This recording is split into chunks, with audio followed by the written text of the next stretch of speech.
Una sa lahat po, lubos ako nagpasalamat sa ating pinakamamahal na Panginoon na binigyan niya po ako pagkakataon na makahayag ng kabutihan na binigyan niya po sa aking buhay. Dati-dati po, noon, wala pa po ako sa gawain ito.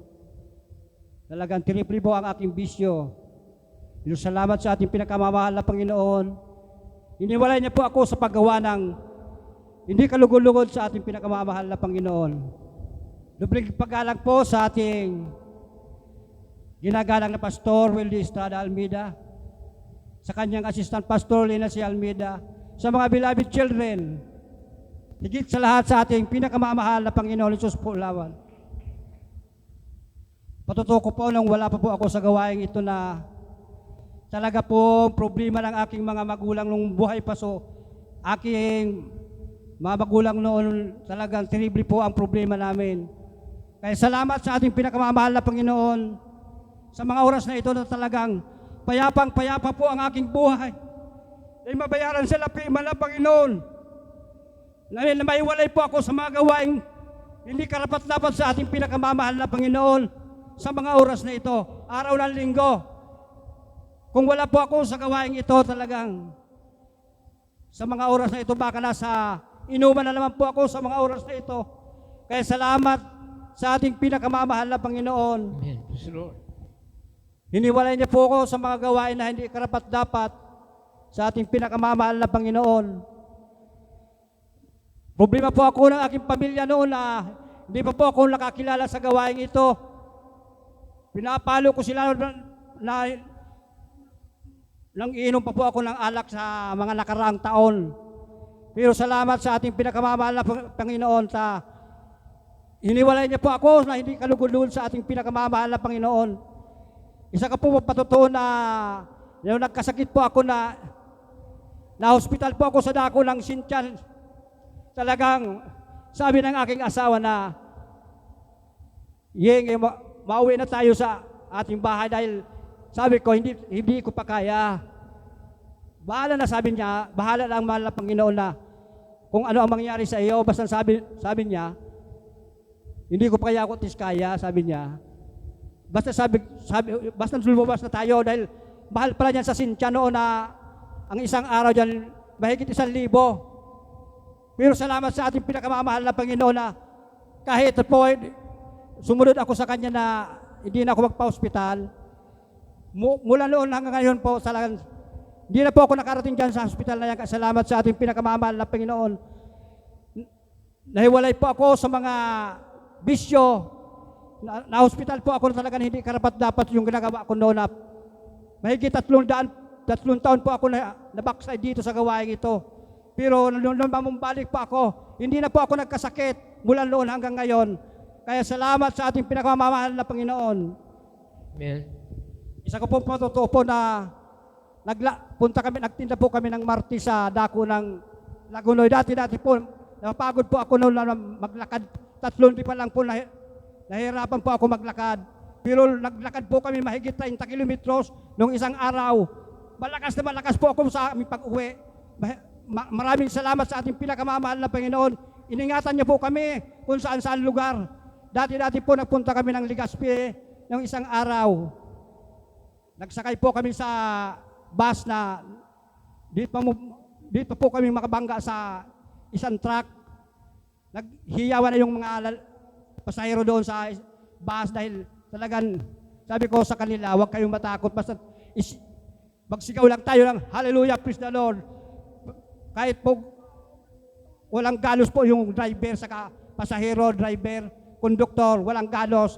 Nagtaka po sila sa akin dahil anong hiniyaw mo, sabi ko, kaligtasan natin niya dahil makapangyarihan sa amin niya sa sambahan namin sa Jesus Miracle Crusade. Sabi nila, totoo talaga wala na silang galos kahit konti. Kaya salamat sa ating pinakamahal na Panginoon dahil nagpasalamat sila sa akin dahil kung hindi ko humiyaw ng hallelujah, praise the Lord, talagang nagkasaraltikan sila sa malakas na impact ng truck sa kabas. Kaya sabi ng mga pasahero, himala talaga yung ginawa mo na hallelujah, praise the Lord. Kaya salamat sa ating pinakamamahal mo. Nagparapasalamat sila sa akin, sa mga pasahero. ano nga yung sinasambahan mo? Sabi ko, sa Jesus Miracle Crusade. Sa Iriga Kako, mayroon doon gawain. Sabi ko sa mga pasahero, papunta kami ng Iriga. Kaya sabi niya, doon pa yan sa, ko lang kasi alam ang address doon sa sambahan sa Iriga. Sabi nila, magpupunta lang ako doon sa, mag-observe daw po sila doon. Sabi ko, mag-observe lang kayo. Wala naman sa inyong mabawa, sabi nila. Sige, subukan ko daw sa linggo, sabi nila. Kaya, salamat sa ating pinakamahal na Panginoon na nahiwalay na pag-isip nila yung paghiyaw ko ng hallelujah, praise the Lord.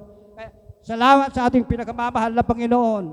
Na kung wala po sa ating pinakamamahal, baka na-disgrasya po kami sa malakas na impact na bangga. Kaya salamat sa ating pinakamamahal na Panginoon. Marami pa po akong patutuon na dati-rati po ang aking mga pamilyang yan na magulo ang aking buhay noon na hindi po ako born again noon na talagang terrible ang problema namin. Dati-rati po wala kaming tubig. Wala po kaming kung ano-ano sa bahay, walang tubig, walang kuryente. Naputulan po kami noon na ako pa may nagkasakit po ako noon na akala ko hanggang doon lang ang buhay. Pero hindi ako nawalan ng pag-asa. Sabi baga sa Bible na huwag kang matakot anak, ako'y nasa iyo. Kaya salamat sa ating pinagmamahal namin Panginoon sa mga pagsubok na yan na akala ko hindi ko naman kayanan. Pero salamat sa ating pinakamamahal na Panginoon sa gawain ito, Jesus Miracle Crusade. Dito ko po napatunayan na ang tao nagpapagaling, karamdaman, nagbabago ng buhay. Dati-rati po, bugbog sarado po ako sa aking mga kapatid na yan. Sabi nila, magbago daw ako dahil masamang tao daw po ako noon. Pero hindi nyo kayang baguhin ang aking buhay. Walang iba nagbago sa akin ang ating pinakamamahal na Panginoon laman. Kung wala ang Diyos, hindi nyo kayang baguhin ang aking buhay. Kaya salamat sa ating pinakamamahal na Panginoon na ganoon ang pasistima sa aking buhay noon na akala nila ako na ang pinakamasamang tao sa buong mundo. Pero salamat sa ating pinakamamahal na Panginoon, kinahabagan niya po ang aking puso't isipan. Sa mga panahon ngayon po, mga minamahal, kala hindi nila kayang bayaran sa lapi ang aking kapayapaan na binigay ng ating dakilang Diyos. Akala nila, ako na ang talagang sabi nila, magbago ka na. Sabi ko, hindi ko kayang baguhin ninyo. Kung wala ang Diyos, walang magbabago sa akin, kundi ang Diyos lamang sa gawain na ito. Jesus Miracle Crusade International Ministry.